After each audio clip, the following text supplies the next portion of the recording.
Oke, kita list ya. Pertama, up to date is a must. Sebagai sosial media spesialis, wajib banget untuk tahu dan update terhadap tren-tren terbaru. Supaya konten media sosial yang dihasilkan tuh bisa tetap relevan, sesuai dengan tren atau bahan pembicaraan saat itu. Dengan begitu, brand atau produk yang sedang mereka handle bisa lebih terhubung atau relate dengan audiens karena materi yang mereka angkat sedang banyak dibahas oleh masyarakat di media sosial. Selanjutnya, social media savvy. Kalau kalian mau jadi seorang social media spesialis, tentunya harus memiliki minat yang tinggi untuk menguasai berbagai media sosial. Harus passionate gitulah. Kalian harus mengetahui media sosial apa saja yang digunakan oleh audiens perusahaan, dan yang paling penting, kalian wajib melek dengan teknologinya. Karena kamu juga harus mampu menganalisa perilaku atau behavior audiens lewat traffic di masing-masing platform yang digunakan. Ketiga, harus mengerti ekosistem media sosial itu seperti apa sih? Seperti tadi, setiap platform beda karakter, beda audiens. Jadi, seorang social media spesialis itu nggak hanya sekedar memposting konten aja. Dia harus mengetahui tools sosial media apa saja yang digunakan oleh perusahaan. Hal ini guna memudahkan pekerjaan dan bertujuan untuk mengetahui perkembangan media sosial itu sendiri, serta paham bagaimana menganalisa traffic dari hasil postingan mereka untuk evaluasi. Misalnya, kalau mau engagement, kita akan banyak menggunakan IG Story atau Reels Instagram. Seperti yang dilakukan di perusahaan tempat saya bekerja.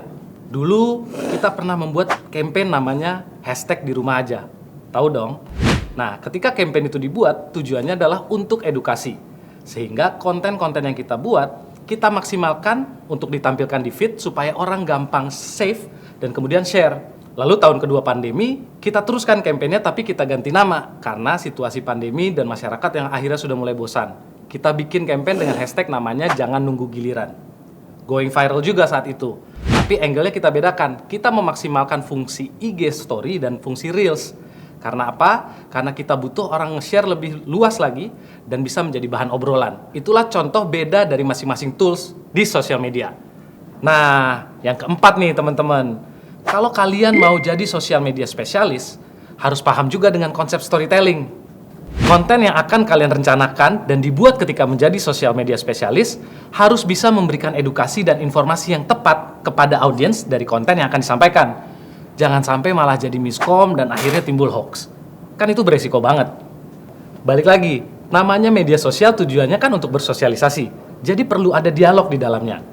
Sementara itu, sifat dasar manusia suka bercerita dan suka diceritakan. Jadi pastinya akan lebih tertarik dengan konten-konten yang sifatnya bercerita. Contohnya gini, kalian waktu kecil suka didongengin kan? Atau suka baca buku cerita? Teori yang sama ketika kita membuat konten di media sosial. Akan terasa lebih menempel di audiens kalau sifatnya bercerita. Dan yang terakhir, harus memiliki manajemen waktu yang baik. Kenapa? Selain karena mengelola berbagai sosial media perusahaan bukanlah hal mudah, perlu banget diingat, setiap platform punya tipe audiens yang berbeda-beda. Begitu juga dengan waktu tayang yang mesti disesuaikan dengan minat audiens.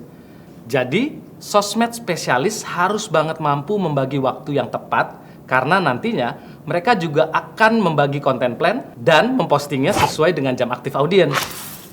Nah, dari tadi kita sudah ngomongin soal kriterianya. Terus, sebenarnya job desk seorang sosmed spesialis itu sendiri apa aja sih? Itu kan yang dari tadi dipikirin.